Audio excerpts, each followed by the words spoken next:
Chalo, good afternoon, everyone. Uh, we will be starting with the session now. Since most of you have joined and others will be joining within few seconds or few minutes. First of all, I welcome you for this third day of our course, which we have started from last 2 days, and we have started discussing about some of the important aspects of the market. And in this journey, we are moving further. Yesterday, we have discussed something about the fundamental analysis.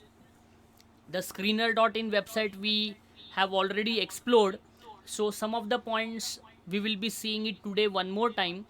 So yesterday there was one of the doubt that was asked, how to find out the undervalued and overvalued of the stocks. That also we will be dealing with, and we will be going in much detail about the other factors also. So without wasting much more time, let me share my screen so that what are the important points that will be we are going to discuss today. Screen visible? Everyone? Just tell me in the chat section once. Screen is visible? Yes. Thank you, Vaishnavi. Thank you, Vikas. Chalo, let us start then. So, today's part, these three important points which we are going to discuss.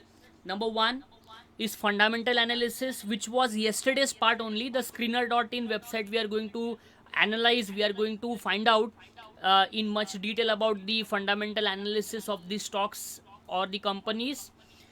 Then we will be deciding about the stock selection process. Then we'll be discussing about the events affecting market, but I will be first discussing about the events affecting the market. Then we can deal with all these practical aspects of which are the websites which we can refer for all this. That also will be learning. So number first point which we will be starting discussing now, and that is events affecting market. So there are n number of events which basically affects the market. It can be some of the domestic events, it can be some of the international events also. Some of the macro factors also affects our Indian stock market. One of the factor you already know, if there is war situation, then that will create a impact on the Indian stock market also. If there is something or the other happening in the US and Dow Jones is falling, then similar effect will be related with India, because US market affects the other markets also. So where we can see all this, where this events comes or where this information comes, that also will be learning. And what are the important factors which usually affects the market, that also will be discussing. This is basically theory.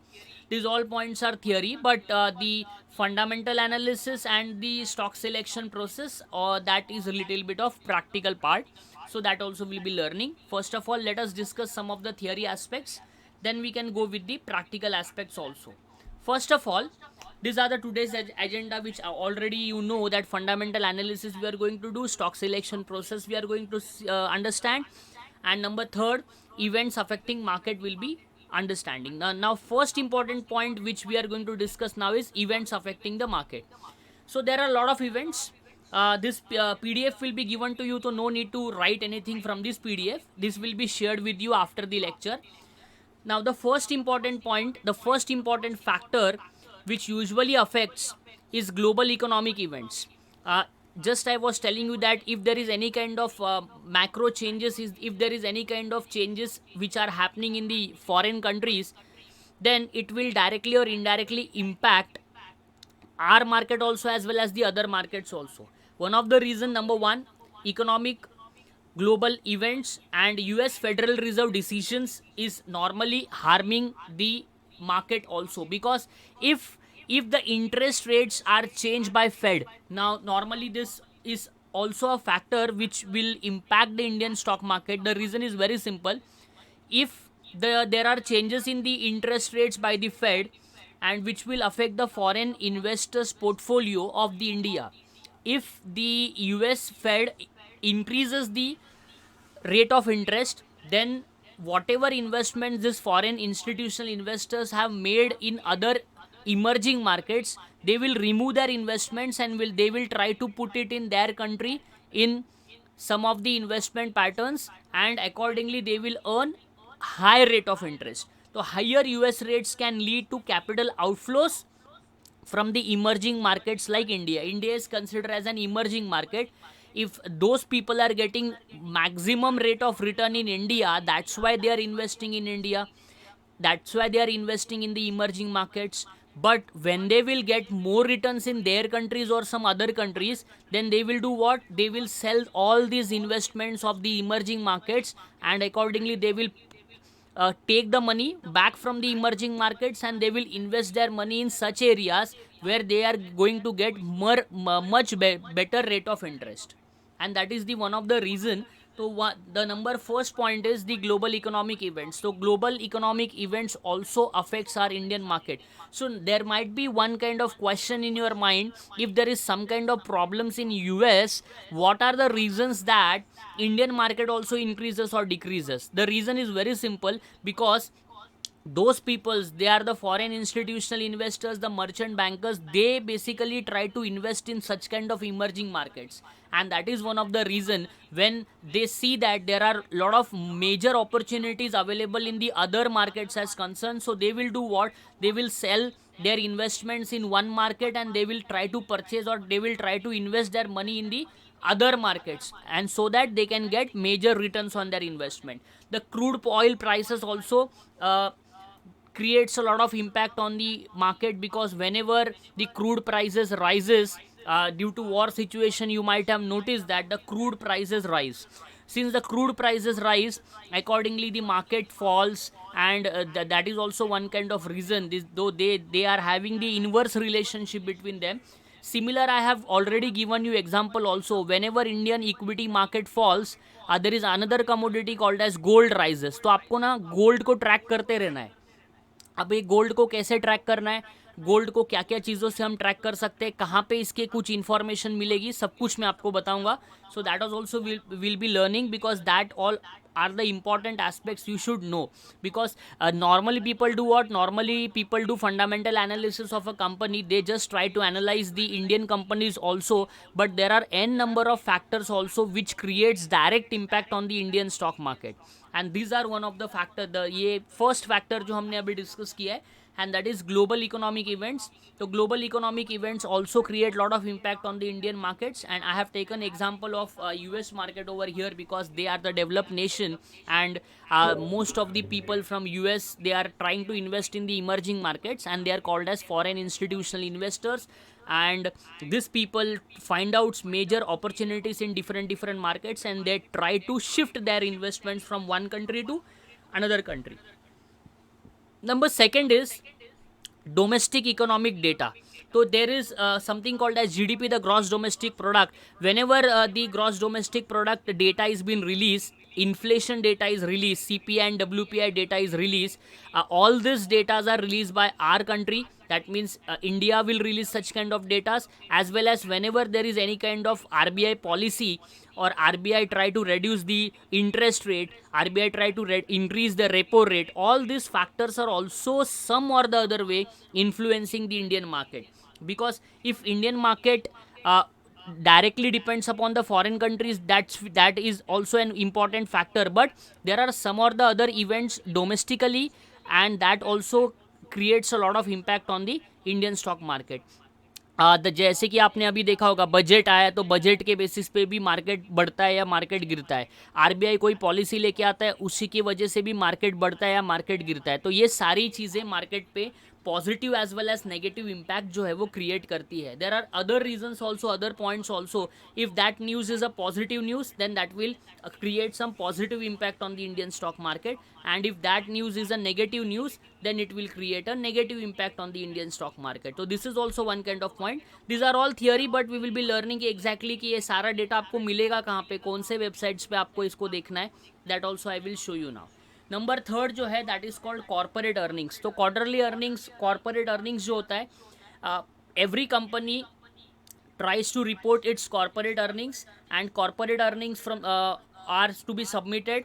SEBI basically says that all corporate earnings should be given to NSE, National Stock Exchange, and National Stock Exchange will publish that, and it will be available to every person, every investor. So as an investor, as a retail person, we also get to know what is the actual earnings of the company, and that we are yesterday also we have seen that on the website of screener.in, right? So we need to understand what is the earning per share ratio. The earning per share ratio is increasing or not, the EPS is increasing or not, the sales of the company is increasing or not, whether the cash flows of the companies are favorable, whether the company is doing any kind of mergers or acquisitions. And if that mergers or acquisition is a positive point, then the market will take it positively, and accordingly what will be the point related to the market, the shares prices will go up. So that is also one kind of factor which we need to remember, and that is the corporate earnings. So corporate earnings, we already know that this has been the financial statement, the financial analysis, the balance sheet, and the other statements which are related with the performance of the company, and all these factors also directly create an impact on the stock prices. So there are n number of reasons which impacts, such as we have seen, if there is any problem in the foreign countries, that will impact Indian stock market. These are called as macro factors.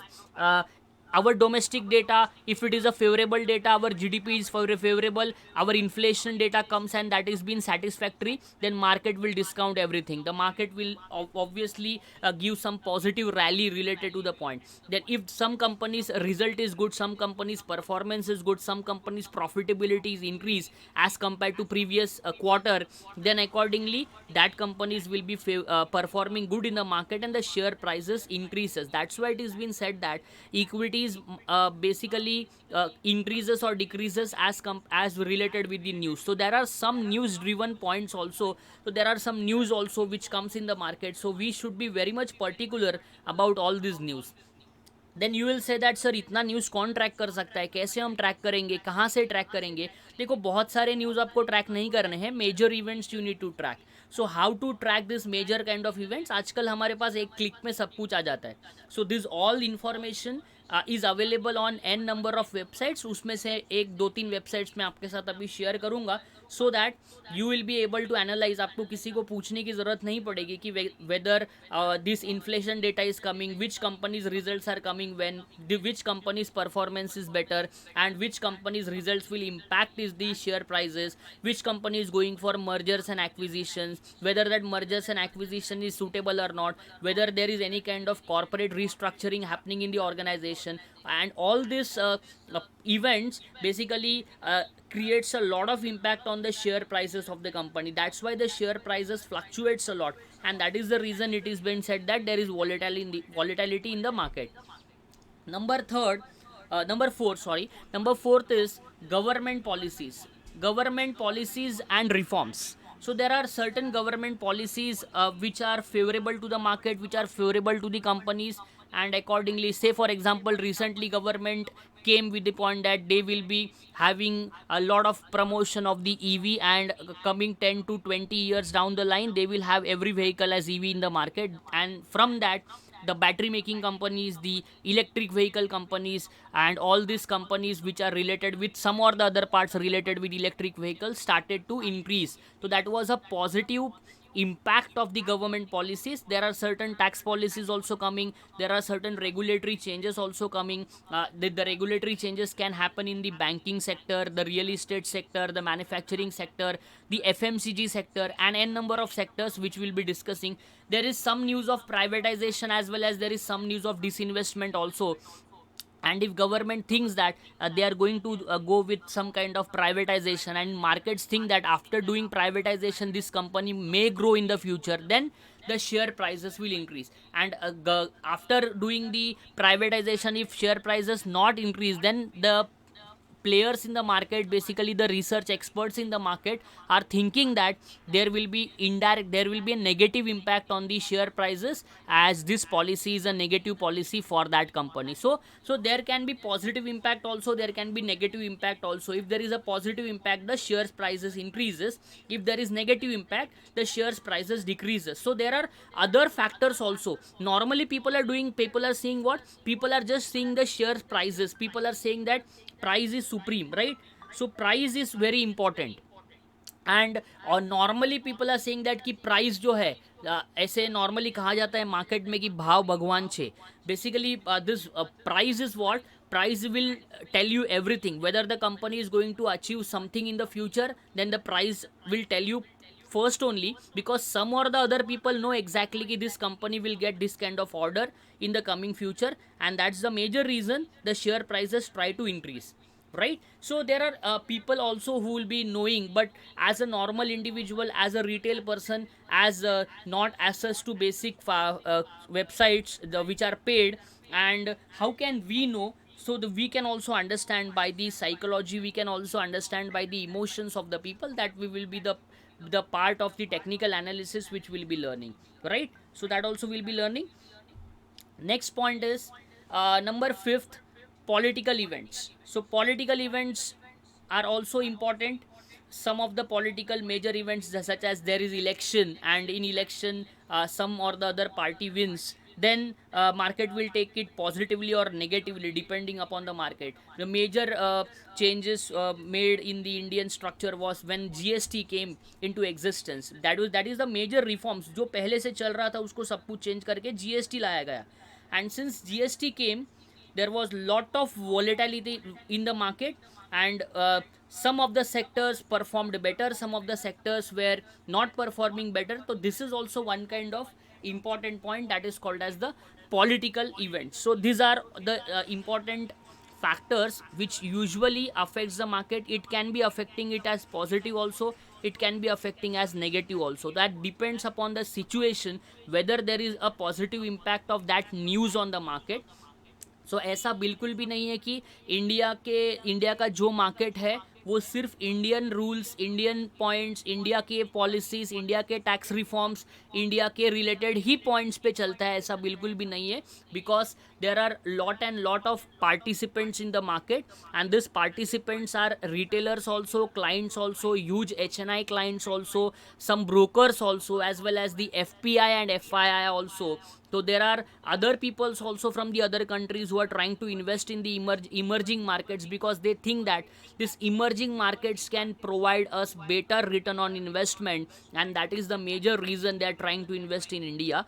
And since there are some or the other factors which will directly create impact on the market, तो that is also important. तो आज हम लोग एक exactly कि market को आप कहाँ ट्रैक कर सकते हैं वो भी हम डिस्कस करेंगे. तो दिस इज़ ओनली थियोरी, सो आपको थियोरी में ज़्यादा बोर होना नहीं चाहिए, इसलिए हम प्रैक्टिकल चीज़ें भी डिस्कस करेंगे. There are other factors also. Geopolitical events है, कोई देश किसी के साथ अगर वॉर सिचुएशन में इन्वॉल्व होता है, जैसे अभी हमने देखा रिसेंटली ईरान एंड इराक का, तो because of that war conditions, because of that war problems, the rest of the countries, the Asian markets and the other markets में भी उसका impact पड़ता है, because ये लोग crude supply करने वाले देश है, and since they are supplying crude, so crude related जो companies होंगी, that will also create impact on those companies, जैसे Indian Oil है, HPCL है, BPCL है, and those companies who are having crude as the major part and making their product, जैसे कि paint industry है, Asian Paints है, and all these companies also have a direct impact of this. जैसे कि एक sector है pharma sector, there are an number of companies in the pharma sector. तो what happens, US में अगर कुछ फार्मा सेक्टर के लिए पॉलिसीज आते हैं, तो that creates a direct impact on the Indian market also. That mean that creates a direct impact on the Indian pharma sector also. So when we have purchased a share, the pharma sector was performing good, but there are something or the other policies which was brought by the US related to the pharma sector, because pharma sector के major companies वहाँ पे जो है उनका business है, तो उसका सीधा impact उधर हो जाएगा, और उसका impact वहाँ होने की वजह से then our Indian pharma sector will also not perform well, because that is having a direct impact on the pharma sector related to the US as concerned. तो ऐसे बहुत सारे एग्जाम्पल्स हम लोग यहाँ पे ले सकते हैं. Geopolitical events also creates lot of problems related to the markets as concerned. Next is FII and DII inflows, which already I have explained to you. FII, foreign institutional investors. FDI, we already know that, foreign direct investment. So when any of the foreign countries, foreign people, those who have lot of money, some of the merchant bankers and some of the agencies from the foreign countries try to invest in the other markets, कि ऐसा नहीं कि वो लोग सिर्फ India में ही invest करते हैं, वो लोग इमर्जिंग मार्केट्स में इन्वेस्ट करना पसंद करते हैं. Why they are investing in the emerging markets? Because they get more decent returns as compared to their country in the other countries when they invest, and India is one of them. So that's why they try to invest lot of amount of money from their country. जैसे हम लोग कैसे SIP करते हैं, systematic investment plan से mutual funds खरीदते हैं, वैसे बहुत सारे उनके कंट्रीज़ में भी जो लोग पैसे SIP के बेस पे करते हैं, वो लोग क्या करते हैं, वो जो पैसे जमा होते हैं, that amount they try to invest in this emerging markets. And when they try to invest in emerging markets, the major purpose, the major goal, the major objective of such peoples are only simple objective or simple goal they have, that there should be more returns on the investment. If they try to invest that amount in their country, say for example they are going to get 10%, and if they invest that amount in the foreign countries, they will be getting 15 to 20%, then that is okay, because they will be investing in the emerging markets and they are getting more returns. And the fund which they are trying to invest in India, and through that the stock market increases, because they try to put lot of money in the Indian markets and they try to buy the Indian stocks, and that's why they also can create lot of impact in the Indian markets. When you might have seen that whenever foreign institutional investors try to sell, then what will happen? The Indian stock market decreases. Whenever the foreign institutional investors try to buy, the Indian stock market goes up. But nowadays retail participation is also more. A lot of retailers are putting lot of money, and the SIP, that is called systematic investment plan in mutual funds, has also increased drastically after the COVID. And that is why FII के साथ साथ retailers are also playing a important role in the market for increasing and decreasing. But then too, if we compare, those FIIs are having lot of money, and that's why they try to manage the market, we can say, or they try to increase or decrease the market. Because when we will buy the share, we are going to buy 1000 quantity, 500 quantity, 10 quantity, 2 quantity, 5 quantity. But when this big sharks or this big people buy, they will be buying in lakh quantities, and accordingly after buying lakh quantities, the shares prices will increase. There are other institutions also in India, such as domestic institutional investors. They are the pension fund, they are the mutual fund houses. They also try to buy more. So these are some of the points. There are certain points such as external shocks also. These are one of the example we already know, because we all have witnessed the situation, and that is the pandemic of COVID-19.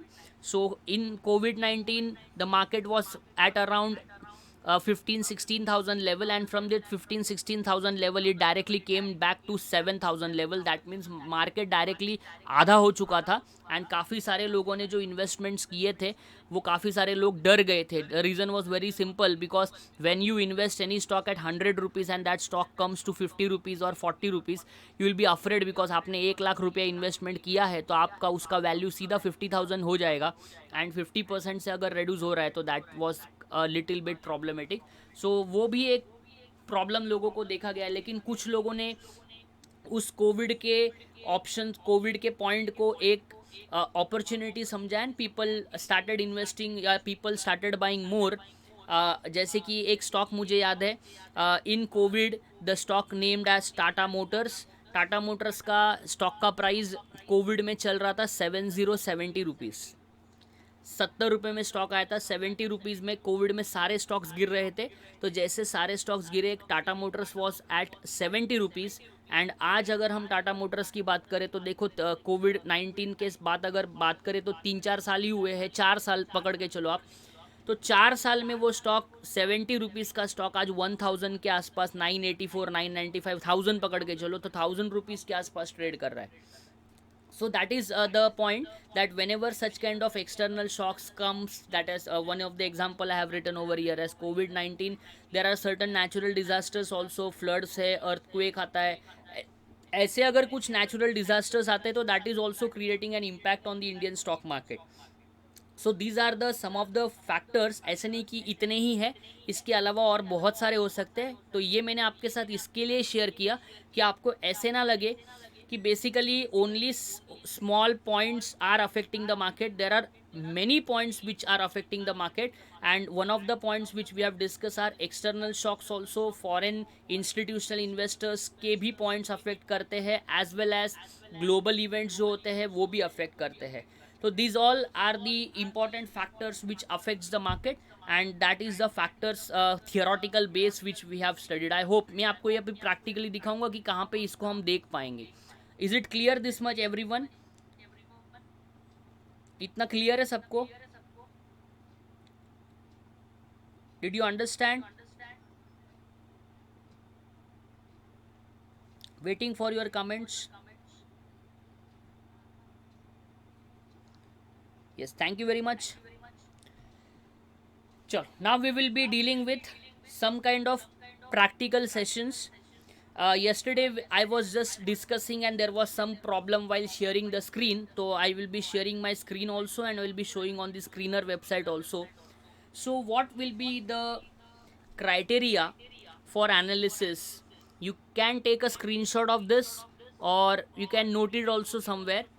The criteria number one which we have studied yesterday also, so I will revise it again one more time, so that those who were not present yesterday, or those who were present but there was some kind of technical glitch, so that's why we were not able to share and explain it properly. So let me explain it one more time. The first important ratio is return on capital employed. So what is the actual capital employed you have employed in the organization, and how much returns you are going to get. So this is the actual formula, and here everything we are getting ready made on the website. We don't have to calculate any formula and the substitute the data and for calculate the ratio. So the ratio will be given to us by the website only, which we have already discussed yesterday, that is screener.in, right? I will show you the screener.in also one more time. Number first, the criteria number one is your ROCE should be greater than 15%, right? This is the major criteria, that return on capital employed should be greater than 15%. That is the first criteria when we are trying to analyze any company.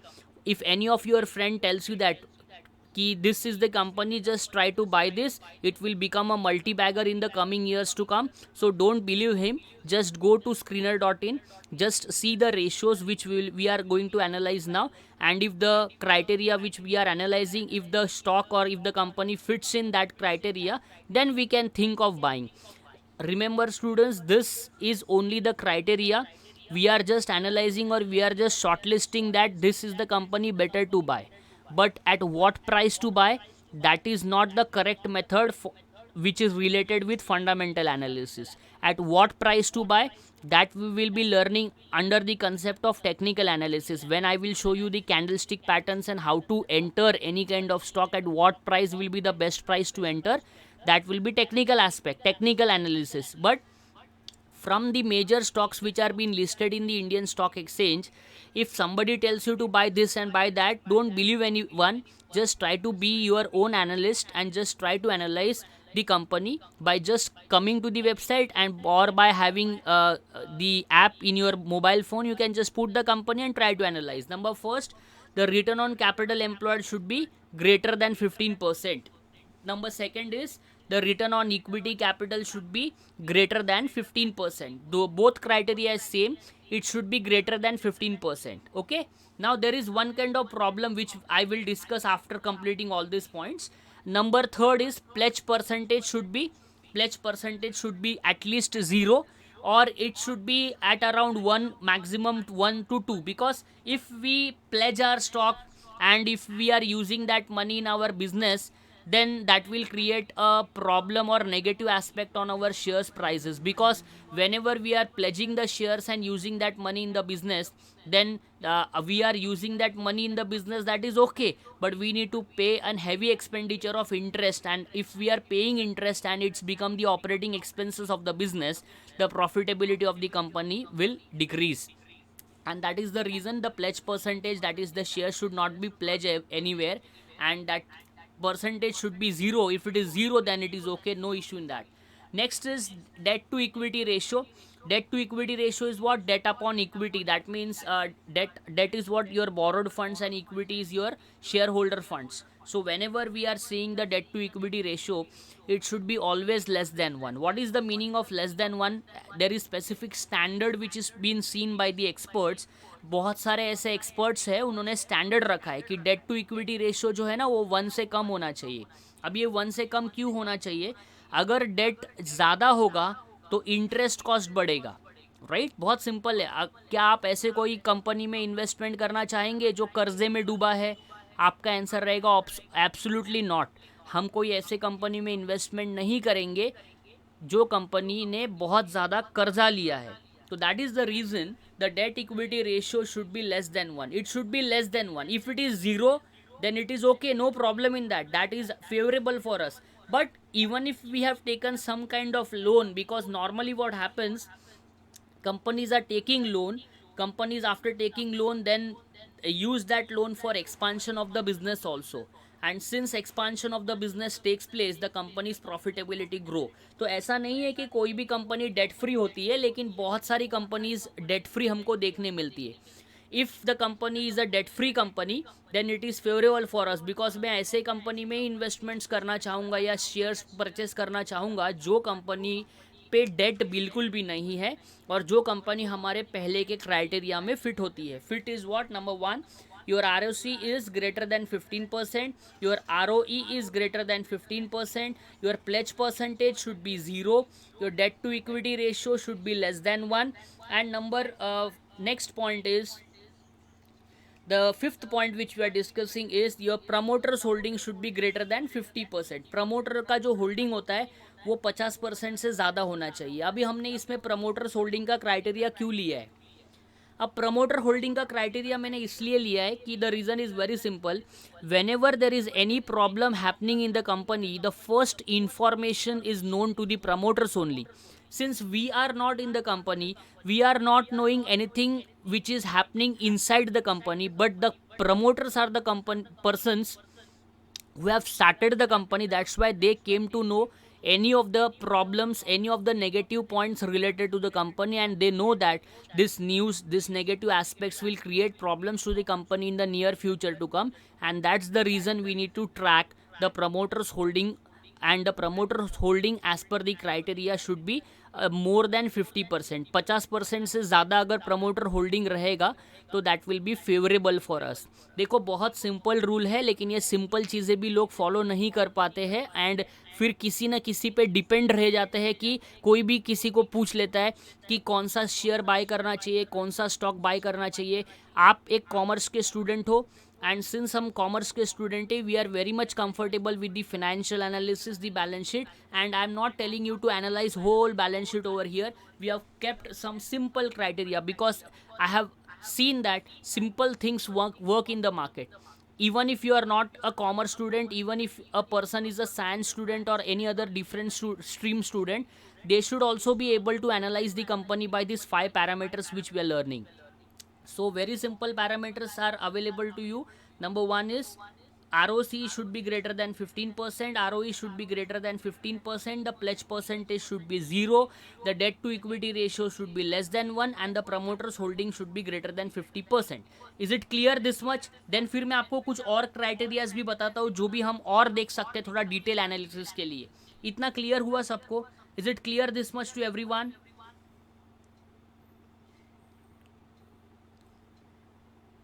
Yes, thank you Yogesh, thank you Vaishnavi, thank you Vikas, thank you Elron, thank you very much. चलो, so this is the major criteria, right? और जो criteria मैं आपको अभी दिखा रहा हूँ, this criteria I am personally using. So I am not telling you that this is the criteria, this I have seen somewhere or this is available in XYZ book. लेकिन ये मैं खुद इस क्राइटेरिया को यूज़ करता हूँ whenever any of my friend comes and meet me and just ask me which share to buy, which stock to buy, and some of my friends who have little bit of knowledge they tell us that sir देखिए ये सारी company, ये अच्छी company लग रही है मुझे। सो एकदम सिंपल क्राइटेरिया है, आज के बाद आप भी खुद एनालाइज कर पाएंगे। And this 5 points which we have discuss over here now, this 5 criteria also we have discussed, but there are some other points also which if we see that will also be helpful. It is not compulsory that after seeing all these points you need to see that points also. It is better if we see, and it is not better if we ignore also, no problem, right? So it is not compulsory कि आपको वो सारे points देखने ही, अगर देख लिए तो better है और थोड़ा और एनालिसिस हो जाएगा. और अगर आपने ये 5 पॉइंट से भी अगर एनालाइज कर लिया तो आप कभी नहीं फंसेंगे. हम लोग अभी इसको एनालाइज कर लेंगे ध्यान से और फिर मैं आपको screener.in के ऊपर भी जाके सारी चीज़ें दिखाता हूँ. Some extra points which we are going to learn, and these extra points are: number one, which yesterday also we have discussed, the price to earning ratio should be less than the industry PE. PE is what? Price to earning ratio. PE का मतलब मैंने आपको कल बताया था, if you remember. Very simple. If you want to invest 1 rupee in a company, right? If you want to invest 1 rupee in the company, and for earning that 1 rupee you are going to pay 7 rupees. मतलब क्या है, 1 रुपया उस company से earn करने के लिए आप 7 रुपीज़ देने को रेडी हो.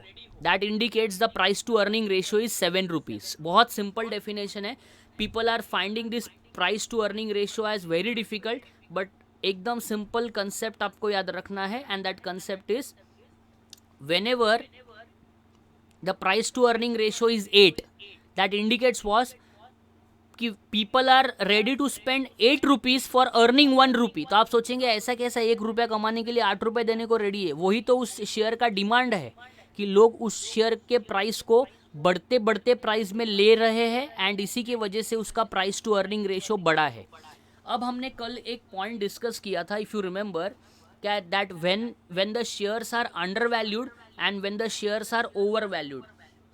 we all know that there is an investor called as Warren Buffett, and Warren Buffett is using a concept of value investing. He is finding out such undervalued stocks. Undervalued stocks ढूंढते हैं, मतलब क्या करते हैं कि ऐसे stocks को ढूंढते हैं जिसका प्राइस टू अर्निंग रेशियो बहुत कम है और उस कंपनी का इंडस्ट्री का जो प्राइस टू अर्निंग रेशियो है वो काफ़ी ज़्यादा है. हम एक एग्जांपल लेते हैं कि there is a company called as A limited, and A limited का प्राइस टू अर्निंग रेशियो है 2 का. एंड ए लिमिटेड जो मैन्युफैक्चरिंग कर रहा है, say for example plastic manufacturing company A limited है, एंड उसके साथ बाकी के भी बहुत सारी कंपनीज है जो प्लास्टिक मैन्युफैक्चरिंग कर रहे हैं, लेकिन उनका प्राइस टू अर्निंग रेशियो किसी का 4 है, किसी का 5 है, किसी का 8 है, एंड जो ए है इसी का 2 है. एंड जो इंडस्ट्री का पी है, इंडस्ट्री का पी है 10 का. Industry P is 10 and the other shares which we have discuss, other company which we have discuss is near to 10. And there is only one company जो A limited है जिसका P है 2, लेकिन उसका financial performance भी अच्छा है. जो अभी हमने क्राइटेरिया देखे उसका ROCE भी अच्छा है, ROE is also good, pledge is 0, promoters holding is more than 50%, and only the point is the price to earning ratio is less. Then Warren Buffett will do what? Warren Buffett will try to find out such kind of companies, and whenever he find out such kind of companies, he thinks that the price to earning ratio is 2 and the industry P is 10, and the overall performance of the companies are favorable, the financial performance is also good, the balance sheet is also good, and all the ratios are favorable. Then to the price to earning ratio is less, then he will say that such companies are undervalued companies, and such companies he will be trying to purchase, which is called as value investing. Is it clear this much?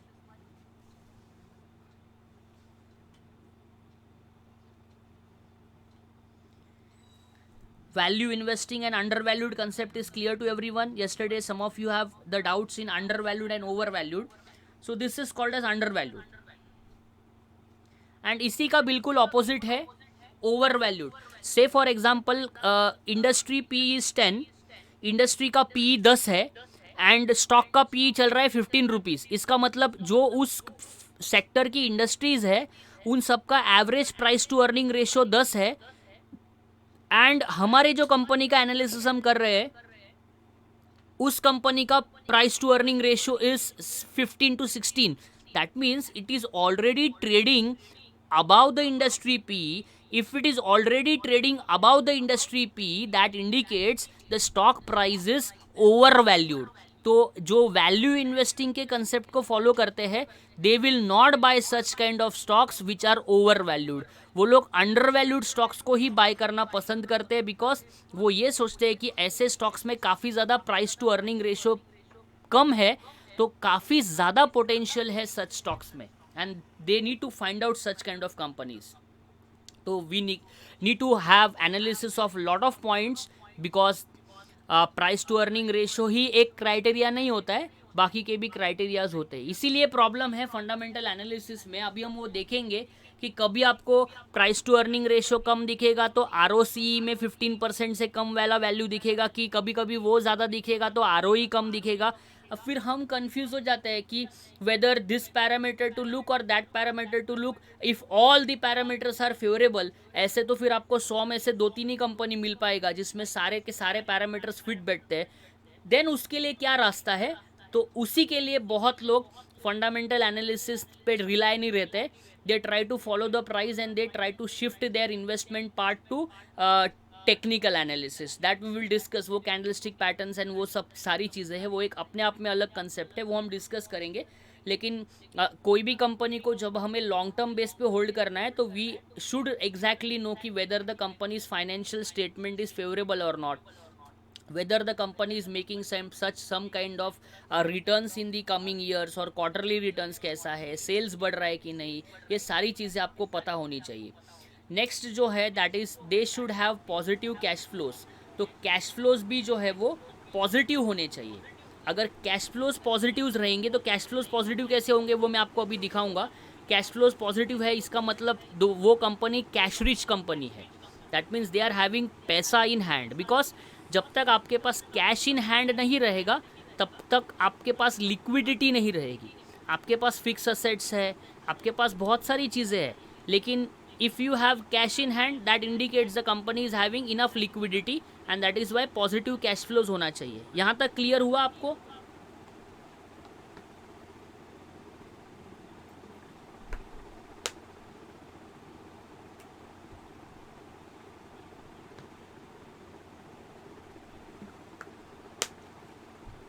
चलो बढ़िया, thank you very much.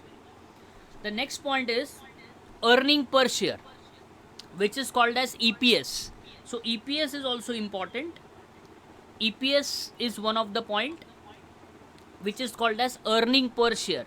So whatever earning you are getting on your equity, that also is important, because at the end of the day we have done investments in those companies only to see that our returns increase, our return on investment should be more, the earning per share should also be on an increasing trend. तो वो कहाँ देखना है वो भी मैं आपको दिखाता हूँ.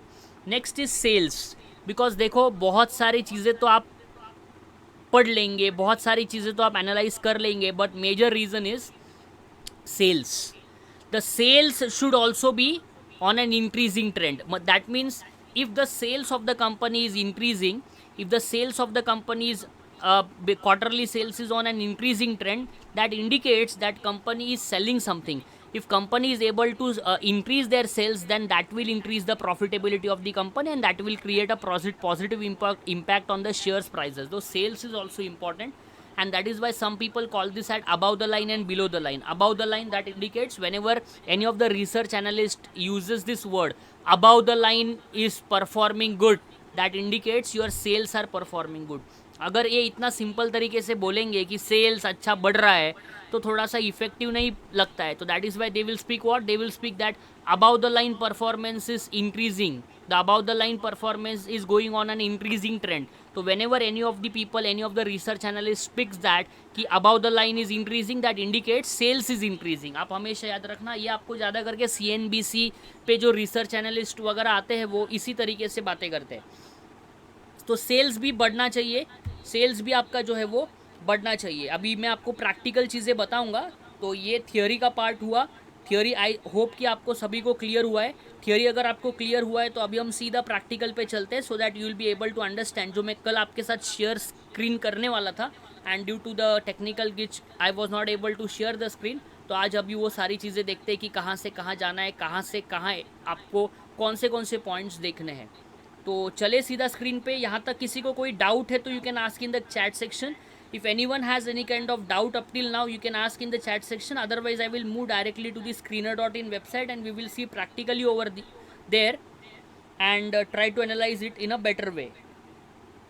Can we go to the website?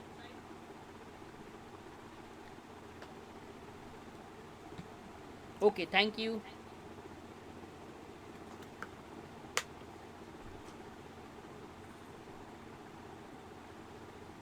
चलो सीधा चलते हैं स्क्रीन पे।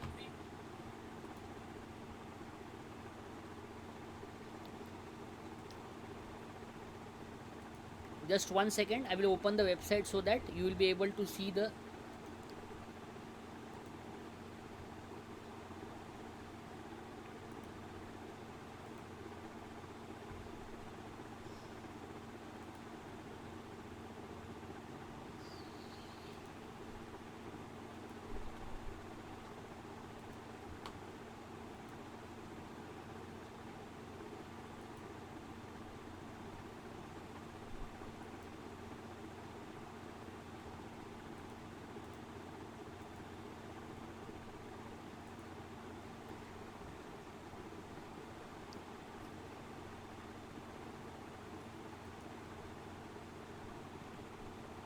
screen visible.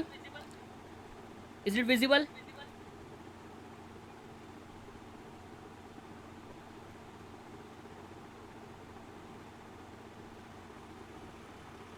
Yes, thank you Vaishnavi. चलो लेट अस स्टार्ट। मैं बीच में इसलिए पूछता हूँ कि अगर स्क्रीन वगैरह दिखा नहीं और मैंने स्टार्ट कर दिया तो ऐसा ना हो जाए आपको कुछ दिख ही नहीं रहा है, that's why I am asking in between. चलो येस्टरडे की कंपनी से स्टार्ट करते हैं। Some of you have given the company of Indian Oil, Indian Oil Corporation, right, IOCL, यही कंपनी किसी ने दिया था कल। ठीक है, चलो इसको ऊपर ले लेते ताकि आपको पूरा दिखे। सो इंडियन ऑयल कॉरपोरेशन, ये सर्च ऑप्शन में मैंने इंडियन ऑयल कॉरपोरेशन का इन्फॉर्मेशन डाला तो this is the information. 168 share का प्राइस चल रहा है, 0.18% शेयर का प्राइस फिलहाल अप है। तो first of all our criteria says ROCE should be more than 15%। तो मैं हाईलाइट कर रहा हूँ, ध्यान से देखना, ROCE should be more than 15%। तो is it more than 15%?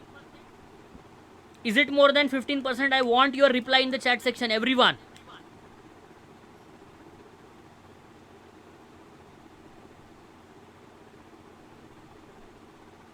Yes, some of you have told that if there is high P in the stock, it is performing it in a better way. That is right, because people are purchasing all-time high stocks also.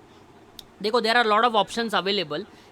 The question which came in the chat section was, if the stock price is increasing and the PE is also increasing, absolutely the PE can also increase. मतलब महंगा company है और लोग उसमें और पैसा डाल रहे हैं और ये सोच के कि प्राइस टू अर्निंग रेशो भी बढ़ रहा है एंड शेयर का प्राइस भी बढ़ रहा है, एब्सोल्युटली राइट। लेकिन वो हर बंदा उस परचेस, वो कंपनी को परचेस नहीं करना चाहेगा।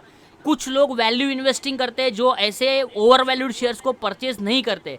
लेकिन ऐसा बिल्कुल भी नहीं है कि प्राइस टू अर्निंग रेशो बढ़ेगा और अगर वो कंपनी ओवर वैल्यूड है तो वो और ऊपर नहीं जा सकती। ऐसे भी मैं आपको एग्जांपल दूंगा कि price to earning ratio industry P से ज़्यादा है और शेयर का प्राइस बढ़ते गया बढ़ते गया बढ़ते गया और लोग सिर्फ देखते ही रह गए कि ओवर वैल्यूड करके लोगों ने छोड़ दिया और ऐसे शेयर ऊपर गए। तो ऐसा बिल्कुल भी नहीं है कि अंडर वैल्यूड शेयर्स को ही आपको बाय करना है। देखो, हम जितनी सारी चीज़ें यहाँ सीख रहे हैं ये सब प्रैक्टिकली हम लोग इम्प्लीमेंट करके भी देखेंगे। We will be try to implement it practically also. हम किस बेस पे एंट्री लेंगे, मैं आपको एक सिंपल मेथड बताऊंगा, उस बेस पे आपको एंट्री लेना है, ज़्यादा कुछ सोचना ही नहीं है। क्योंकि ये फंडामेंटल एनालिसिस अपने आप में एक बहुत डीप सब्जेक्ट है और उसमें प्रॉब्लम पता है क्या है, एक चीज़ फेवरेबल रहेगी तो दूसरी नहीं रहेगी, फिर आप कंफ्यूज हो जाएगी अभी करूँ क्या। अरे प्राइस टू अर्निंग रेशियो तो कम दिखा रहा है, ROCE में थोड़ा बढ़ रहा है, ROCE क्राइटेरिया में कभी 12% आ गया, तो अभी फिर उसमें हम लोग फिर क्या सोचेंगे, अरे 12% आ गया, सर ने तो बोला था 15% के ऊपर होना चाहिए, लेकिन बाकी की सारी चीज़ें फेवरेबल है, अब इसको लूँ कि ना लूँ। तो that kind of confusion comes in the minds of every people. तो that is why for this, तो whenever I will try to explain the technical analysis, वो मैं आपको उसका आंसर दे दूंगा। ठीक है, किसी ने क्वेश्चन पूछा था, मैं नाम नहीं देख पाया, बट मैंने आपका आंसर किया है, I hope so. So next is the ROCE is more than 15%, yes, तो इसको हम एक टिक मार्क कर लेते हैं, 21% है। Next is ROE should be also more than 15%, तो ये भी जो ROE है it is 25.7% and that is also more than 15%. Now दो जो क्राइटेरिया मैंने रखे थे, criteria number 1 ROCE more than 15%, criteria fulfilled, ROE more than 15%, criteria fulfilled. Now pledge percentage जो है, pledge percentage should be zero. मतलब ये जो कंपनी है इन्होंने अपना कोई भी चीज़ प्लेज नहीं किया है, गिरवी नहीं रखा है, मॉर्गेज नहीं किया है, हाइपोथिकेट नहीं किया है. ऐसी सारी कंपनीज अच्छी होगी जो अपनी शेयर्स को, अपने असेट्स को कहीं मॉर्गेज नहीं करते. तो that is the number third point which is called pledge percentage, and what we have seen, it should be minimum, or if it is a zero it is okay. तो ये भी criteria number 3 fulfilled. And number 4, debt to equity ratio should be less than 1. तो date to equity ratio अगर कम रहेगा तो company debt free है, और अगर कंपनी डेट फ्री है तो दैट इज़ फेवरेबल फॉर अस. तो डेट टू इक्विटी रेशियो यहाँ पे दिया है 0.72. दैट मीन्स ये कंपनी के पास डेट तो है लेकिन 1 से कम है. जो स्टैंडर्ड है, जो एक्सपर्ट है, that experts are saying that the debt to equity ratio should be less than 1, and it is less than 1, it is 0.72. that means this criteria is also fulfilled, and that indicates our fourth criteria is also fulfilled. ROCE criteria, ROE criteria, pledge percentage, debt to equity ratio, all these criteria are fulfilled. One more criteria which is very important, and let us see what promoters are doing. Promoters holding, if we check over here, it is 51.5%, and our criteria says that it should be more than 50%, and since it is more than 50%, this is also okay. That's it, done. So this is the 5 points which we are going to analyze. Usually जितना ज़्यादा analysis करेंगे उतना confusion आएगा, फिर analysis का paralysis हो जाएगा. So accordingly, don't try to do major analysis, just 5 parameters, and after this 5 parameters, if it is favorable, then we can think of buying. But remember, up till now we have just shortlisted that Indian Oil Corporation is better and it is fitting as per our parameters. But whether this 168 price is the best price to buy or not, that is not important. That is the important factor which we are going to see in technical analysis. Up till now we are not seeing, or we are not analyzing that what will be the best price to enter. That will be the technical analysis. Up till now we are just analyzing whether this company is financially sound or not, whether this company is performing better or not, whether this company's financial performance is better in the market or not. Let us see one extra point also. Some people are seeing stock to price to earning ratio, but I personally not watched the price to earning ratio, because price to earning ratio में ऐसा, जैसे ही किसी ने यहाँ पे question पूछा था वैसे होता है. प्राइस टू अर्निंग रेशो ज़्यादा रहता है और हम सोचते हैं अंडर वैल्यूड या ओवर वैल्यूड है. ज़्यादा रहता है तो ओवर वैल्यूड है, एंड हम उस शेयर्स को बाय नहीं करते और वही शेयर मार्केट में अच्छा परफॉर्म करते हैं. इसलिए मैं खुद stock to price to earning ratio नहीं देखता हूँ. लेकिन अगर हम यहाँ पे अभी देखें तो stock to price to earning ratio कितना है, 7.74 का है. इसका इंडस्ट्री पी देखो कितना है, 10.2 का है. और अगर हम इसका एक कंक्लूजन ड्रॉ करना चाहे तो what is the conclusion? Since the stock price earning ratio is 7.74 and the industry P is 10, and since the P of the stock is less then the industry P, that indicates the stock is under valued. ये stock under valued है. और भी बहुत सारी चीज़ें यहाँ पे है, जैसे कि कोई बंदे डिविडेंड के लिए बाय करते हैं तो dividend percentage also given to you. 7.11% dividend the company is paying. If we see the Indian banking sector, if we keep amount in the savings, then savings पे हमको 6 to 7% के आसपास का हमको इंटरेस्ट मिलता है. डिपेंड करता है, वो अभी उससे भी कम हो चुका है. कभी कभी एफडी पे भी उतना परसेंट इंटरेस्ट मिल रहा है. तो यहाँ पे आपको डिविडेंड भी मिल रहा है 7% का, एंड डिविडेंड के साथ साथ आपका कैपिटल भी अप्रिसिएट होगा अगर शेयर का प्राइस जो है वो धीरे धीरे बढ़ते जाएगा तो. So this is the analysis related with the first company.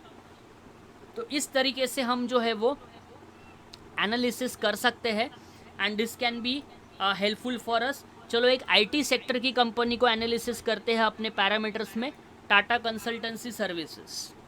ठीक है, Tata consultancy services, the name of the company is TCS. Website वगैरह आपको दिया है. शेयर का प्राइस चल रहा है 4101, और आज थोड़ा सा मार्केट नीचे है इसलिए ये शेयर भी थोड़ा सा डाउन चल रहा है. तो चलते हैं सीधा ROCE के लिए. ROCE क्या है? ROCE is 64.3%. So is it favorable? Yes, it is favorable. Let us put a tick mark over here.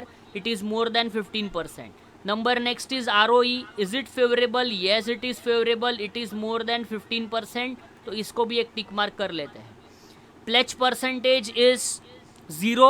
No, it's not 0. It's 0.28. No problem. Okay है. 1 से 2 तक चलेगा, कोई प्रॉब्लम नहीं. तो इसको भी टिक मार्क कर लेते हैं. डेट टू इक्विटी रेशियो जो है 0.09 है, तो 0.09 इज लेस देन 1, तो ये भी चलेगा. That indicates our 4 parameters are satisfied. Promoter holding should be more than 50%, and since it is 71%, it is more than 50%. That indicates this is also good.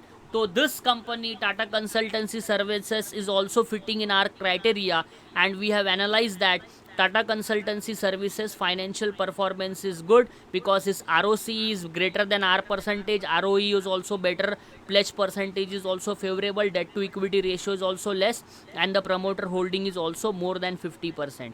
So I will be thinking of investing in this share, but not at this price, because what price to buy, that will be analyzed as per the concept of technical analysis. Which company to buy, that will be done as per the analysis of fundamental part. तो fundamentally strong company ढूंढना है तो fundamental analysis करो.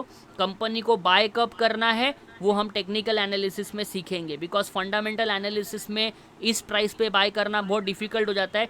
कुछ लोग value investing करते हैं, वो अंडर वैल्यूड स्टॉक को बाय करते हैं, लेकिन हम अंडर वैल्यूड स्टॉक के पीछे पड़ जाएंगे. तो ऐसे भी कुछ स्टॉक्स होंगे जो काफ़ी अच्छा परफॉर्म कर रहे हैं मार्केट में, और वो कभी भी अपने इंडस्ट्री पी से कम प्राइस में मिलते ही नहीं, वो महंगे मिलते हैं, बिकॉज अच्छी चीज़ें हमेशा महंगी होती है. And that is one of the reason the price is more, then there is something or the other people are seeing in that stock, that's why the price is more.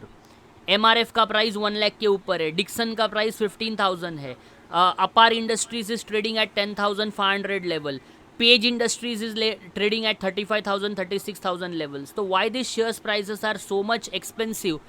If we see the price to earning ratios of such companies, what will be the point in that? The price to earning ratio will obviously more than the industry P. Then ऐसे तो stock हमारे portfolio में कभी रहेंगे ही नहीं अगर हम price to earning ratio को ही देखते ट्रेड करेंगे. इसीलिए मैं personally price to earning ratio ज़्यादा नहीं देखता हूँ. तो मैं जो क्राइटेरिया देखता हूँ वही क्राइटेरिया मैंने आपको बताया, and that criterias are ROCE, ROE, pledge percentage, debt to equity, promoter holding. इतना क्लियर है तो और थोड़ा सा आगे बढ़ते हैं.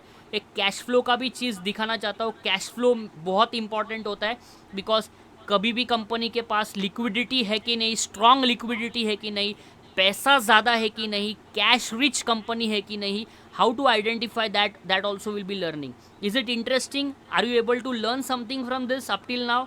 समझ में आ रहा है कि नहीं कि मैं सिर्फ बोल रहा हूँ, आप सिर्फ सुन रहे हैं, कुछ दिमाग में जा रहा है?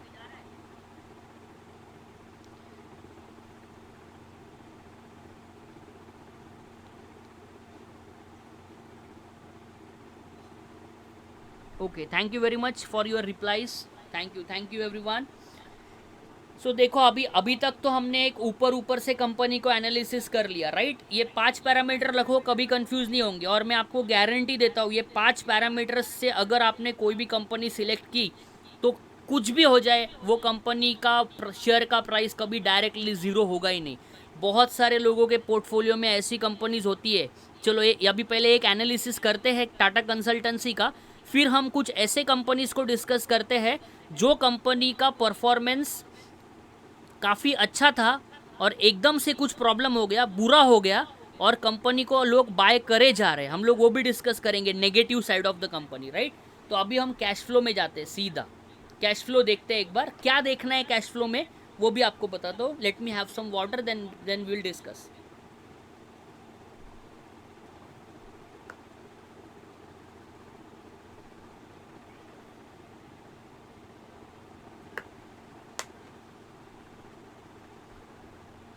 Now this is the cash flow. कहाँ से लाया मैंने cash flow? This was the layout. आपको सीधा ऊपर जाना है, हाईलाइट करता हूँ so that we can be you can be able to know about it. ये देखो ऊपर मैंने हाईलाइट कर लिया, this is cash flow. This cash flow पे आपको सीधा जाके क्लिक कर देना है एंड जैसे ही आप इस पर क्लिक करेंगे the cash flows of the company will be in front of you, and we have the data from 2013 till 2024. As a commerce student, as a normal student, as a science student और कोई भी stream का student रहो, जो अभी मैं आपको analysis बताऊंगा वो कोई भी कर सकता है. जिसको नंबर समझ में आता है वो कोई भी कर सकता है. देखो क्या करना है हमको सीधा देखना है, हमको सीधा ये लास्ट कॉलम देखना है, net cash flow. Net cash flow देखना है. देखो 2013 में नेगेटिव था, दैट मीन्स कंपनी के पास इनफ कैश नहीं था. 2014 में भी नेगेटिव था लेकिन और बढ़ गया नेगेटिव. देन 2015 में पता नहीं ऐसा क्या हुआ कि ये सीधा नेगेटिव से पॉजिटिव हो गया एंड दैट इंडिकेट्स कंपनी के पास 394 करोड़. हाँ, ये सारा करोड़ में डेटा है, this all data is in crores. तो 394 करोड़ का कैश आया. देन सीधा 2016 में देखो आप 4433 करोड़ का कैश आया. अगर आप यहाँ पे देखोगे तो you will be able to understand whether the company is a cash rich company और नॉट. तो ये कंपनी का अभी जो प्रीवियस डेटा अगर हम देखें तो कभी नेगेटिव हो रहा है, कभी पॉजिटिव हो रहा है, कभी नेगेटिव हो रहा है, कभी पॉजिटिव हो रहा है. लेकिन अगर अभी हम 2024 में देखें, लेटेस्ट डेटा को एनालाइज करने का ट्राई करते हैं, तो लेटेस्ट डेटा अगर हम देखें, so latest data in the 2024 says that the company is a cash rich company with 1893 crores cash in hand. So that's why when the company has enough cash in hand then they go for buyback. एक chapter है, आपने financial accounting में आप पढ़ते होंगे, that is buyback of equity shares. तो buyback कब होता है? बायबैक तभी होता है जब कंपनी अपने शेयर्स जो ऑलरेडी मार्केट में अवेलेबल है, वो पब्लिक के पास अवेलेबल है, और कंपनी के पास जब एक्स्ट्रा पैसा आ जाता है तो वो कैश रिच कंपनी मार्केट के प्राइस से ज़्यादा प्राइस में वो शेयर्स को फिर से परचेस कर लेती है खुद के लिए, तो उसको कहते हैं बायबैक. एंड अगर हम TCS की बात करें तो TCS ने बीच में बायबैक भी अनाउंसमेंट किया था. तो 1893 करोड़ का कैश इनके पास इन हैंड अवेलेबल है. अगर ऐसी कंपनीज अगर हमारे पोर्टफोलियो में रहेगी तो मार्केट कितना भी गिरे, बाद में जब रिकवर हो जाएगा तब हमारे ये शेयर्स भी रिकवर हो जाएंगे. Is it interesting? Is it interesting up till now? Did you know something new?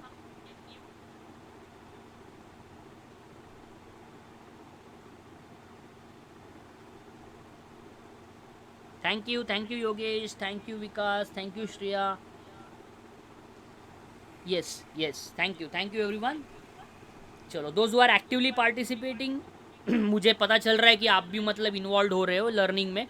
So this is the cash flow statement. ये भी आप एक बार कैश रिच कंपनीज के लिए चेक कर सकते हैं. ठीक है, अभी मैं आपको एक कंपनी दिखाता हूँ एंड आफ्टर दैट आप मुझे 2-3 एग्जाम्पल्स देना. आप अपने कोई भी शेयर कंपनी के नाम देना, देन उसको हम एनालाइज करने का ट्राई करेंगे. राइट, सबसे पहला कंपनी यस बैंक.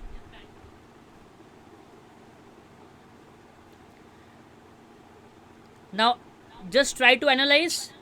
आपको अपने क्वेश्चन का आंसर खुद मिल जाएगा. Just try to see this.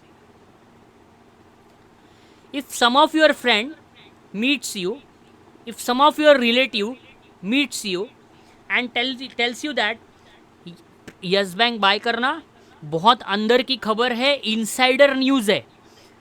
क्या है? इनसाइडर न्यूज़ है कि यस बैंक यहाँ से डबल हो जाएगा. ऐसा किसी आपके फ्रेंड ने आपको बताया या किसी आपके रिलेटिव ने आपको बताया कि यस बैंक को बाय कर लो, यहाँ से डबल हो जाएगा. तो आपने उसको पूछा तुझे कैसे पता? तो that person told you that मेरे को कहीं से मुझे इन्फॉर्मेशन मिली है. तो आपको तुरंत क्या करना है? आपको तुरंत screener.in पे जाना है. screener.in पे जाने के बाद सर्च ऑप्शन में जाके यस बैंक ढूंढना है. एंड यस बैंक ढूंढने के बाद आपको याद रखना है कि ऐसा कुछ कॉलेज की तरफ से एक कोर्स हुआ था जिसमें हमको कुछ ऐसी चीज़ें बताई थी कि जिसमें हम कंपनी का एनालिसिस कैसे कर सकते हैं वो हम सीखते. तो हमने वो सीखा था एंड उसमें हमको कुछ क्राइटेरिया बताया था. And the criteria was very simple. The ROCE should be more than 15%. Is it more than 15%? No, cross mark number 1. the ROE should be more than 15%. Is it more than 15%? No. Cross mark number 2. Number 3, the pledge percentage should be 0. Is it 0? Yes. Tick mark. Then debt to equity ratio should be less than 1. Is it less than 1? No, it is more than 1. मतलब cross mark. The promoter holding should be more than 50%. Is it more than 50%? No, it is 0. Promoter पहले ही बेच के भाग गए हैं, तो cross mark.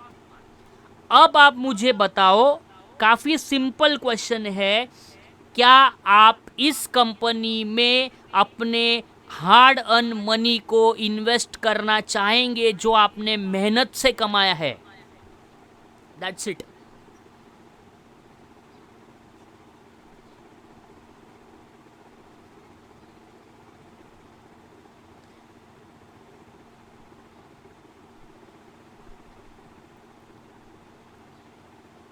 You got the answer? Very simple method to do analysis. Very simple method.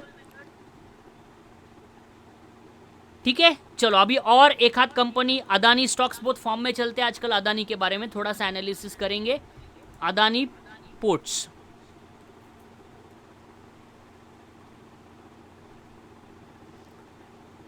Adani ports, चलो देखते हैं. ROCE should be more than 15%. Is it more than 15%? No, it is not more than 15%. Cross mark. ROE should be more than 15%. Yes, it is more than 15%. It is 18%. Tick mark. Pledge percentage should be less than 0. या 0 रहेगा तो better है, तो tick mark. Right. Debt to equity ratio should be less than 1. It is less than 1. Yes. Tick mark. Promoter holding should be more than 50%. Yes, it is more than 50%. Tick mark. अब there will be a question in your mind. Sir अभी इधर क्या हो रहा है? ROCE जो है वो 15% से कम है, लेकिन बाकी सारी चीज़ें जो है वो हमारे क्राइटेरिया में फिट होती है. अब करना क्या है? अभी ये आप पे डिपेंड है. अगर आप चाहते हैं कि 5 में से 5 सारे होने चाहिए तो आपका स्टॉक का यूनिवर्स कम हो जाएगा. अगर आप चाहते हैं कि मैं 5 में से 4 रहेगा तो भी चलेगा. जैसे अभी इस केस में देखो, ROCE जो है वो इतना भी कम नहीं है, 13% के अराउंड है. सिर्फ 2% से हमारे क्राइटेरिया में फिट नहीं हो रहा है, लेकिन बाकी सारी चीज़ें हमारे क्राइटेरिया में फिट हो रही है ऑलरेडी. तो उससे हम ये डिसाइड कर सकते हैं कि हाँ, we can think of this stock. Right. तो ऐसे हम बहुत सारी कंपनीज का एनालिसिस कर सकते हैं. चलो अदानी एंटरप्राइजेस के बारे में देखेंगे.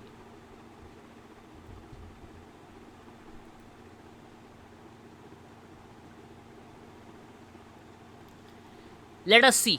Number 1, ROCE more than 15%. No. ROE more than 15%. No. Pledge percentage 0. Yes. Debt to equity ratio more than 1. No. हमको चाहिए 1 से कम. ये तो 1 से ज़्यादा है, मतलब ये कंपनी कर्जे में डूबा है. अगर कंपनी कर्जे में डूबा है तो फिर थोड़ा सा मेरे लिए तो अच्छा इन्वेस्टमेंट ऑप्शन नहीं बनता है. Promoter holding more than 50%. Yes. अभी देखो क्या हो रहा है. प्लेज परसेंटेज और प्रमोटर होल्डिंग जो है वो सिर्फ फेवरेबल है, बाकी 3 चीज़ें नेगेटिव है. 5 में से 3 चीज़ें नेगेटिव है, 2 ही पॉजिटिव है. तो हम फिर ऐसे कंपनी को शॉर्टलिस्ट में हमारे क्राइटेरिया में नहीं लेंगे. क्लियर है सबको? Is it clear this much?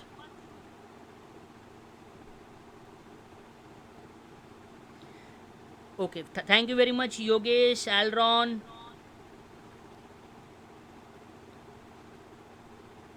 Thank you, thank you, thank you, thank you. चलो बढ़िया. अभी मैं आपसे कुछ कंपनीज चाहता हूँ, एक 4-5 कंपनीज हम आपके रिलेटेड लेंगे. चलो फर्स्ट कंपनी देखते हैं, किसका कमेंट पहला आता है उसका कंपनी पहले लेंगे.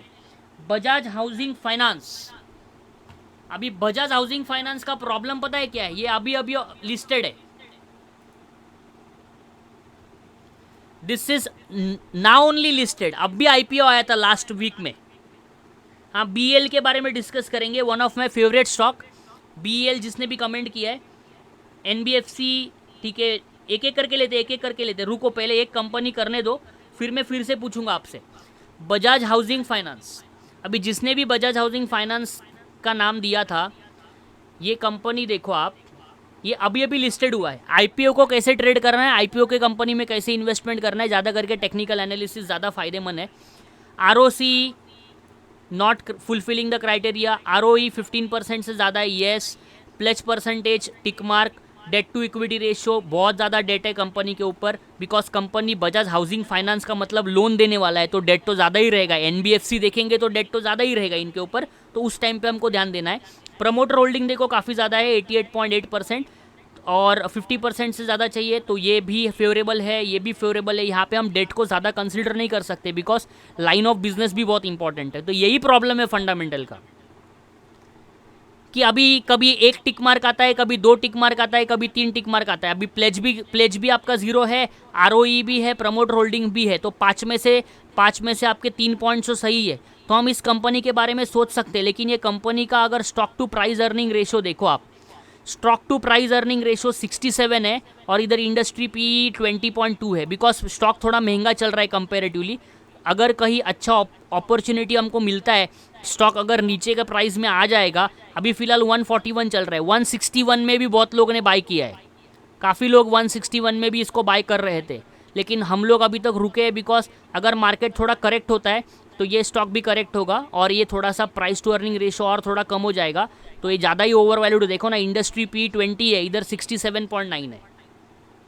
If industry P is 20 and 67.9, ऐसा नहीं कि ये 20 के नीचे आ जाएगा, because Bajaj housing, Bajaj finance, Bajaj Finserv, ये सारे कंपनीज काफ़ी अच्छा परफॉर्म कर रहे हैं, तो that is the reason Bajaj housing भी आने वाले ईयर्स में काफ़ी अच्छा परफॉर्म करेगा।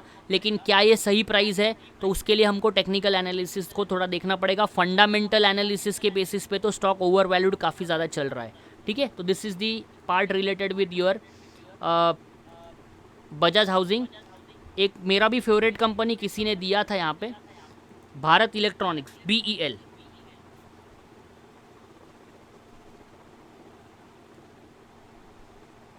BEL ROC 34.6%, is it more than 15%? Yes. ROE more than 15%? Yes. Pledge percentage 0, yes. Debt to equity ratio 0, yes. Promoter holding more than 50%, yes. So this is also satisfied, this is also satisfied, everything satisfied. Stock price to earning ratio भी देख लेते चलो, 49.2, industry P चल रहा है 62, मतलब अभी भी ये स्टॉक अंडर वैल्यूड चल रहा है, और पाँचों के पाँचों criteria fulfil. Let me know the name of the person who have given this stock BEL। किसने बोला BEL? कोई स्टूडेंट ने बताया था BEL, किसने बोला था? जस्ट एक बार नाम जानना चाहता हूँ। Krishna, very good Krishna, amazing, very good very good, काफ़ी बढ़िया stock.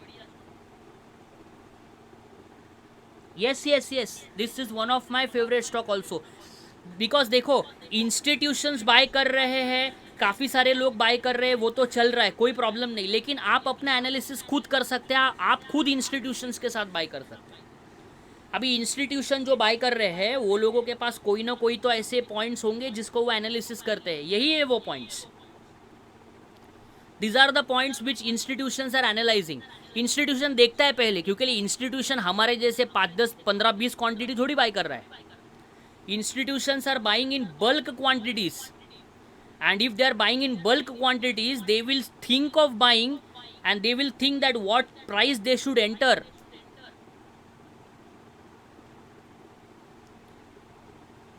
This is the stock which is already in my portfolio, which I have entered last year, and already it is 15-16% up.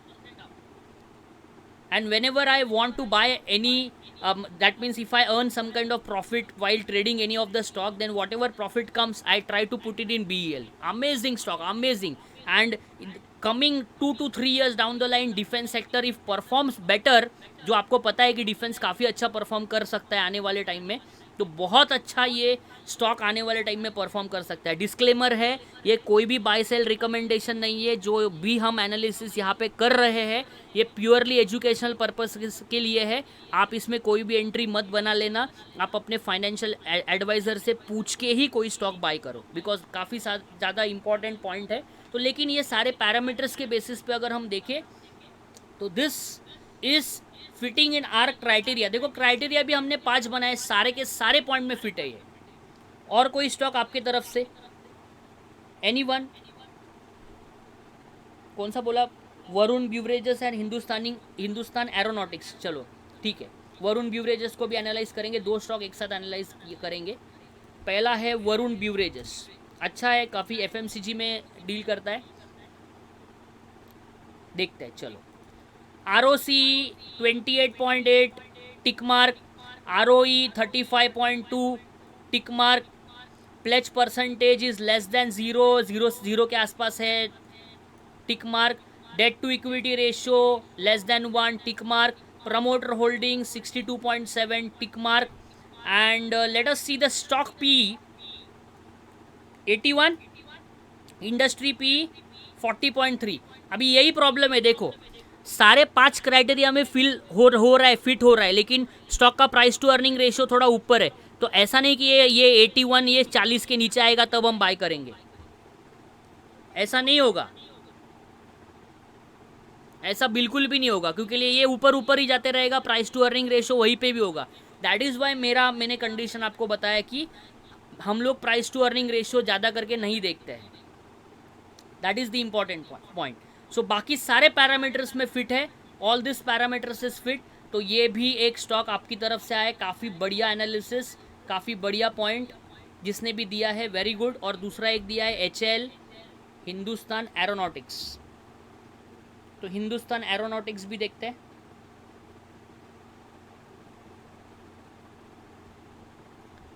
Hindustan Aeronautics ROC 38.2 tick mark, ROE 28.9 tick mark, pledge percentage 0 tick mark, debt to equity ratio 0, promoter holding above 50% tick mark. और अगर हम industry P देखें, industry P 76 है और stock का P 37 है, under valued भी है, और 5 में से 5 पॉइंट्स, अमेजिंग जिसने भी दिया है। HAL and Varun Beverages fits in our criteria. Very nice. Anyone wants to share more stocks?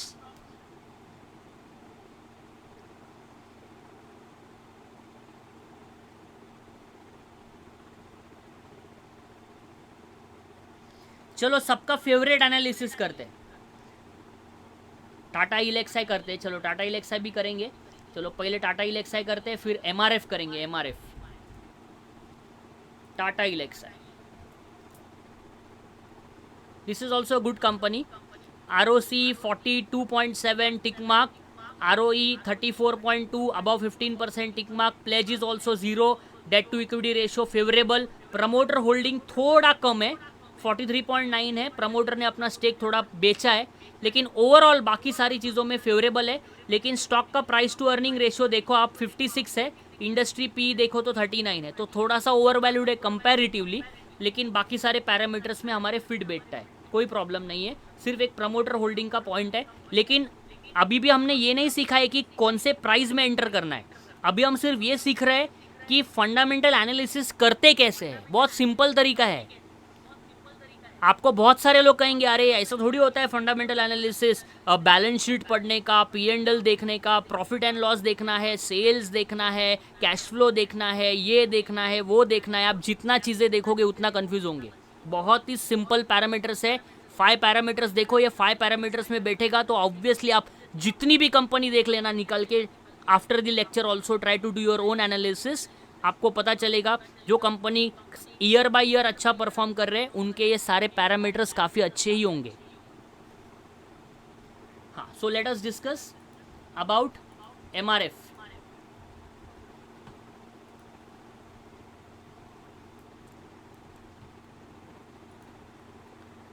$16.2 tick mark, 12.6 cross, pledge percentage 0 tick mark, debt to equity ratio less than 1 tick mark, promoter holding काफ़ी कम 27.8। Share का price देखो कितना है,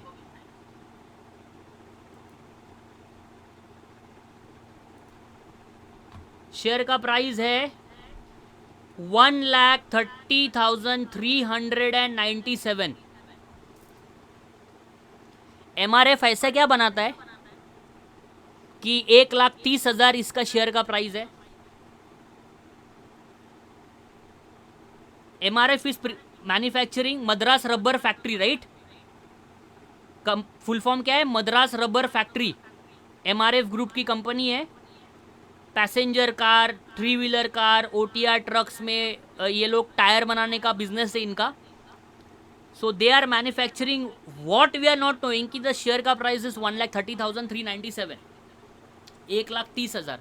और इसका जो high price है 1.5 लाख है, 1,51,445 इसका ऑल टाइम हाई है।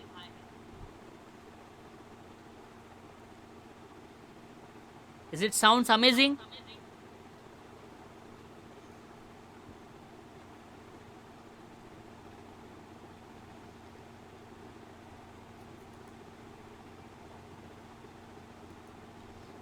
चलो नेक्स्ट स्टॉक का एनालिसिस करेंगे, टाटा मोटर्स।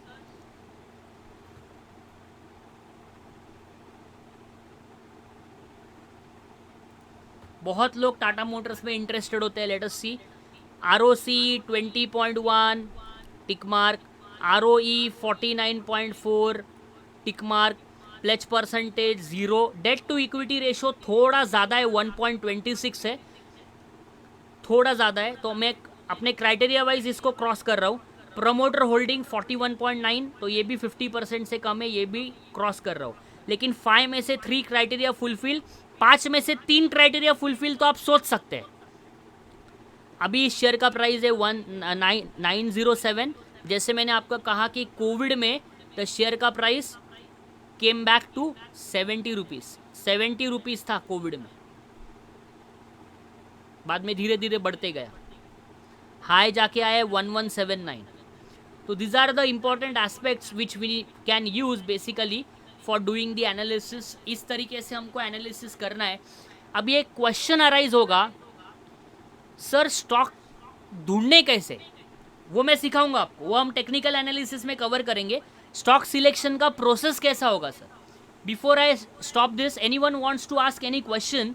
फिर हम कुछ ऐसी 2-3 वेबसाइट्स आज देखेंगे आज के लिए, जहाँ से ये डेटा भी आपको मिलता है। फॉरेन डेटा जो हमने ऑलरेडी डिस्कस किया था वो भी आप कहाँ से ले सकते हैं, वो भी हम डिस्कस करेंगे। और कोई स्टॉक किसी को पूछना है? Anyone wants to ask any stock?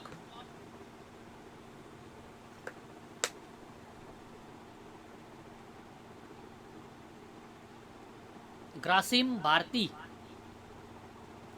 Grasim, चलो ग्रासिम देख लेते एक बार। आदित्य बिरला ग्रुप का कंपनी है ग्रासिम। फिलहाल आज 1.63% पॉजिटिव ट्रेड कर रहा है, 2779 का फिलहाल प्राइस है। तो चलो देखते हैं। ROC तो क्राइटेरिया में नहीं बैठ रहा है, क्रॉस, ROE भी क्राइटेरिया में नहीं बैठ रहा है, cross, pledge percentage tick mark, debt to equity ratio भी नहीं बैठ रहा है, प्रमोटर होल्डिंग भी नहीं बैठ रहा है।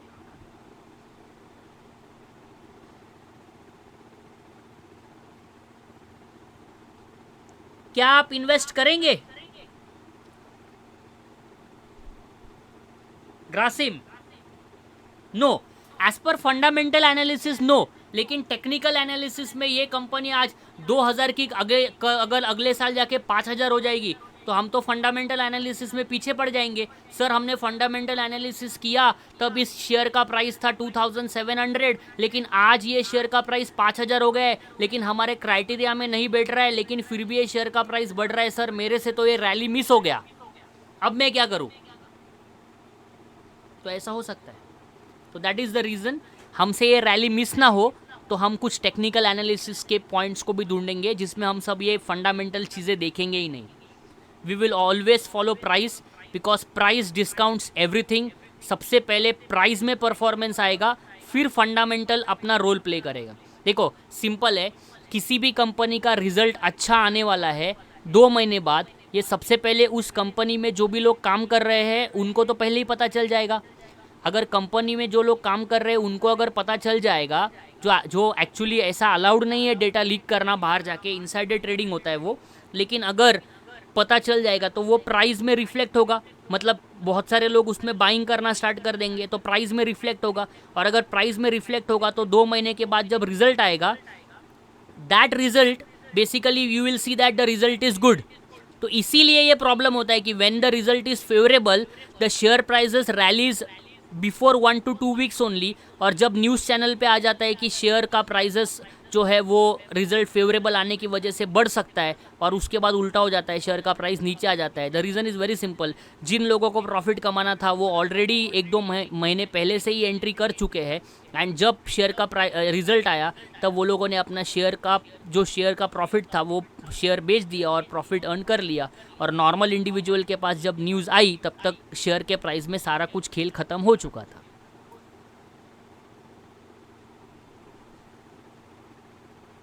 This is happening, are you getting?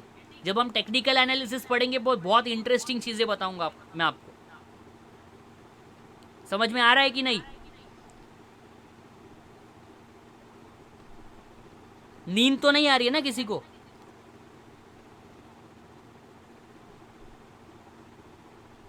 Okay, thank you very much.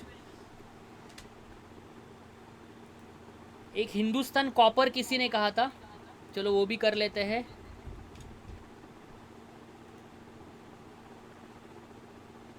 Hindustan copper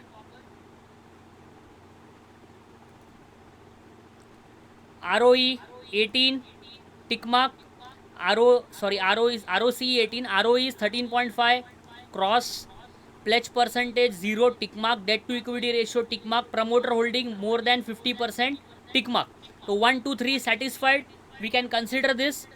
तो इंडस्ट्री पी देखो 38 का है और प्राइस टू अर्निंग रेशियो 85 का है, दैट इंडिकेट्स कि little bit over valued, but price to earning ratio में देखता ही नहीं हूँ क्योंकि लिए बहुत सारी रैली मेरे से मिस हो गई थी प्राइस टू अर्निंग रेशियो देखने की वजह से। दैट्स वाई हम तो बहुत कम क्वांटिटी बाय करते हैं, तो हम वैल्यू इन्वेस्टिंग में, मैं वैल्यू इन्वेस्टिंग फिलहाल तो करता नहीं हूँ। मैंने ये देखा है कि जो स्टॉक बढ़ते जाता है वो बढ़ते ही जाता है, जो स्टॉक गिरते जाता है वो गिरते ही जाता है। वो गिरता इसलिए है कि उसमें फंडामेंटली कुछ प्रॉब्लम्स है, और जो बढ़ता इसीलिए है कि उसमें कुछ अच्छी चीज़ हुई है, इसलिए वो बढ़ते जाता है। And that is why I never watch price to earning ratio. Okay, but it is not so that कि आपको नहीं देखना है, मैंने आपको पढ़ा तो दिया है, आप चाहे तो देख सकते हैं, कोई इशू नहीं है। मैं सिर्फ 5 पॉइंट देखता हूँ, एकदम सिंपल सिस्टम बनाया जो मैं आपके साथ शेयर किया मैंने, ताकि आप किसी को भी एक्सप्लेन करो तो वो भी फॉलो कर पाए। 5 पॉइंट देखने का, 5 पॉइंट में अगर 5 में से 3 पॉइंट्स भी सेटिस्फाइड है हम कंसिडर कर लेंगे, वो हमारे वॉच लिस्ट में ऐड हो जाएगा। ठीक है, is it clear this much to everyone now? All of you understood how to analyse a company, which are the criterias which we have discuss.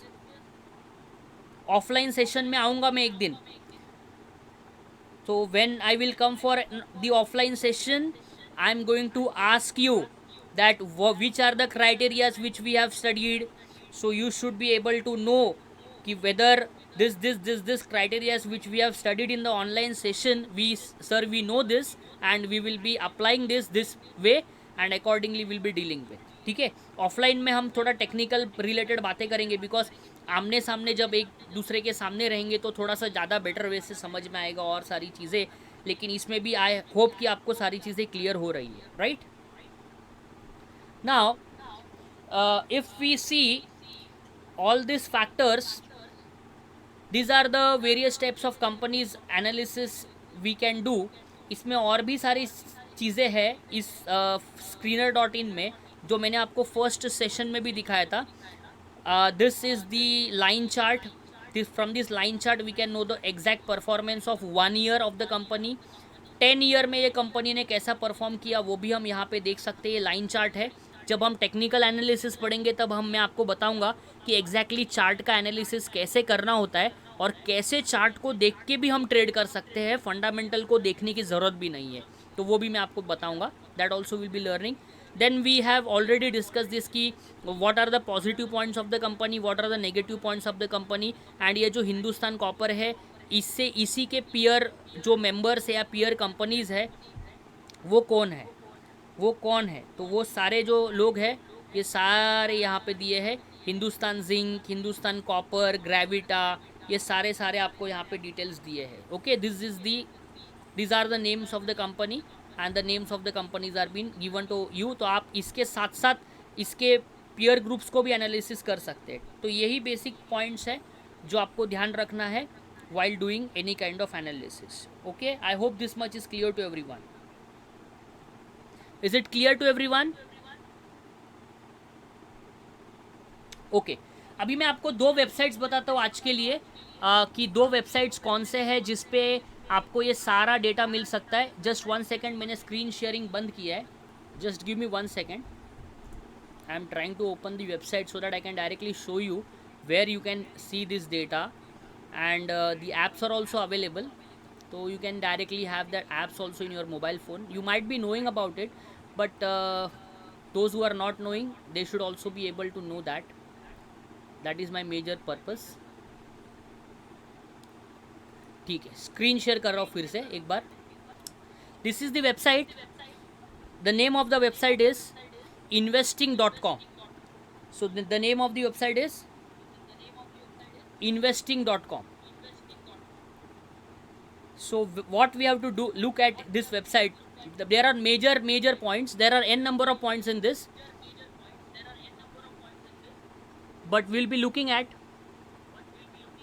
economic calendar। so if we click the economic calendar, let it open।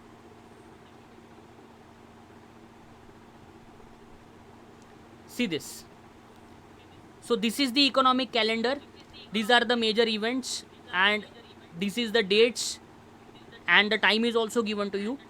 just now we have discussed previously in our starting part that there are certain events which impacts the Indian market। तो जो foreign के जो भी important events होते हैं, important points होते हैं, हमें कैसे पता चलेगा कि कब क्या कुछ होने वाला है,